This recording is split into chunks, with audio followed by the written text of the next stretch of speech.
काही दिवसांपूर्वी राज्य सरकारने शेतकऱ्यांसाठी कर्जमाफीचा मोठा निर्णय घेतला खरा, पण नेहमीप्रमाणे कर्जमाफीसाठी आधी शेतकऱ्यांना अटी आणि शर्तींमध्ये अडकवलं।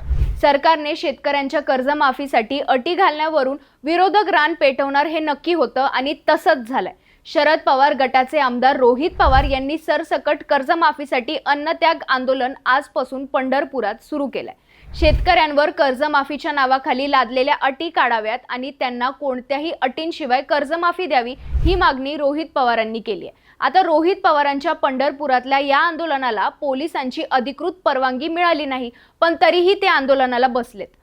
आणखी एक महत्त्वाचं म्हणजे रोहित पवारांच्या या आंदोलनामुळे पंढरपुरातले त्यांच्याच पक्षातले आमदार नाराज आहेत, कारण रोहित पवारांनी स्वतःच्या पक्षातल्या आमदारांना या अन्नत्याग आंदोलनाची माहिती दिली नव्हती।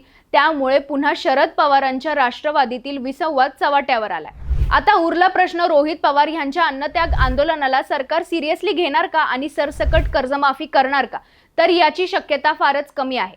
बघा होणार काय, रोहित पवारांना या अन्नत्याग आंदोलनाची परवानगी नसल्यामुळे पोलीस काही वेळानंतर त्यांना घेऊन जातील, थोडा राडा होईल, गोंधळ होईल आणि शेवटी रोहित पवारांचं अन्नत्याग आंदोलन एक स्टंट होईल असं आम्ही नाही, राजकीय तज्ञ म्हणतायत।